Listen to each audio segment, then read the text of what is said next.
Hey everyone, and welcome to my new series. Explain it like I'm 5. Have you ever heard grown-ups talking about super complicated stuff and you just nod along, even though you have no idea what they're saying?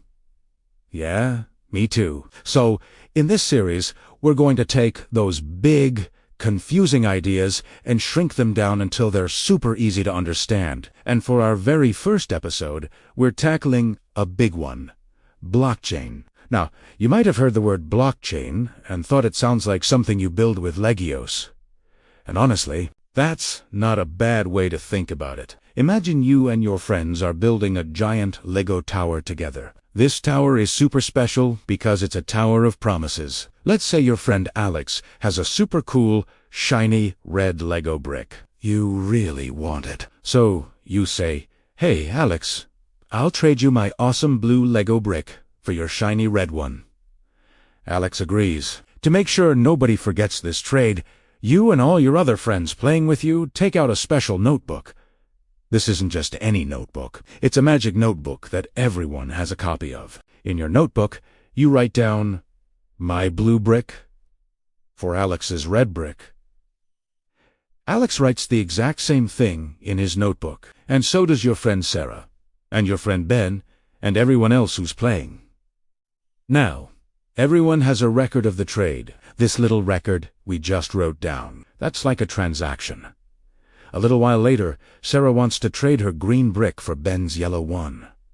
What do you? Though you guessed it. Everyone pulls out their magic notebooks again and writes down Sarah's green brick for Ben's yellow brick. Now your notebook has 2 trades written in it. First, your trade with Alex, and second, Sarah's trade with Ben.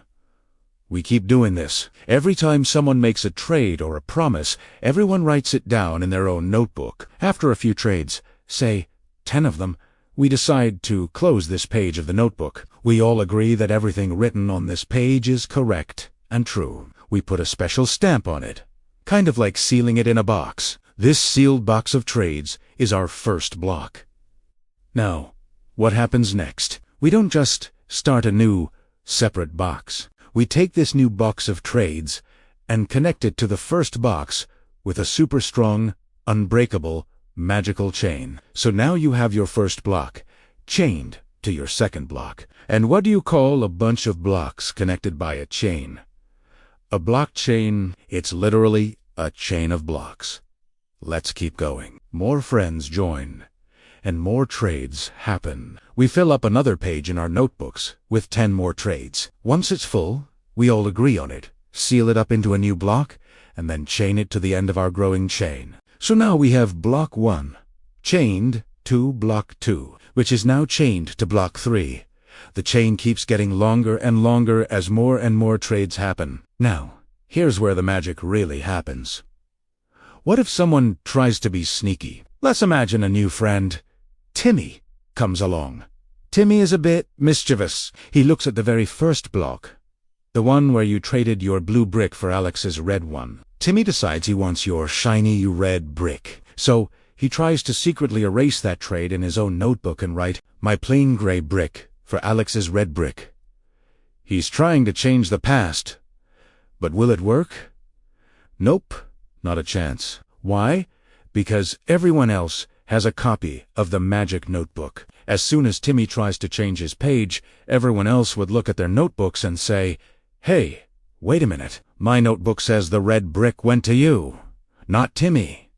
Your page is different." Timmy's change is immediately spotted because it doesn't match everyone else's copy. To successfully change the past, Timmy would have to sneak into everyone's house, find their magic notebook, and change the exact same page in the exact same way, all without anyone noticing. That's practically impossible, and it gets even harder because of the chains. Remember how each block is chained to the one before it? That chain isn't just a simple link. It's a special, magical link that's created based on everything inside the block. It's like each block has a unique fingerprint. If Timmy tries to change even one tiny letter in an old block, the fingerprint of that block changes completely. And because the next block's chain is connected to that fingerprint, the chain breaks. And then the chain to the next block breaks, and the next one, and so on, all the way to the end. So, If Timmy tries to change block 1, he also has to fix the chain to block 2. But fixing that chain changes block 2's fingerprint, which breaks the chain to block 3. He would have to go back and recalculate and reforge every single chain on every single block that came after the one he tried to change, and he'd have to do this on everyone's notebook all at once. It's an impossibly huge amount of work. This is what makes the blockchain so incredibly secure and trustworthy. Once something is added to the chain, it's basically set in stone, forever. It can't be secretly changed or erased. This idea of everyone having a copy of the notebook is called decentralization. It's a big word, but it just means there's no single person in charge. There's no one boss or one main notebook that everyone has to trust. Instead, the trust is spread out among everyone in the group. Everyone is keeping everyone else honest. If you think about it, normally when you use money, you trust a bank. The bank has the main notebook, the big ledger that keeps track of all the money. But with blockchain, we don't need a central bank. We are all the bank, together. So, to recap our Lego story, the Lego bricks are like things of value. In the real world, this could be money, like Bitcoin, or it could be a digital cat, a piece of art, or even a vote in an election. The trades we wrote down are the transactions. The page in the notebook where we write down a bunch of trades is a block.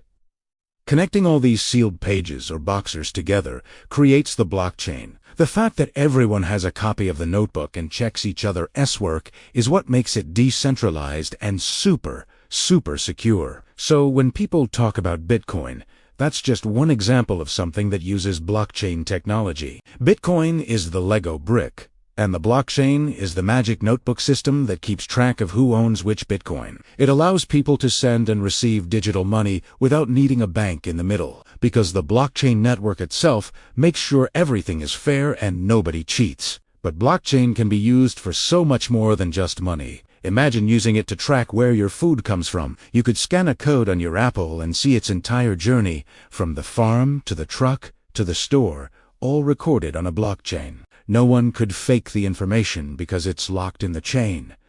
Or what about voting? You could cast your vote as a transaction on a blockchain. It would be anonymous, but also completely verifiable.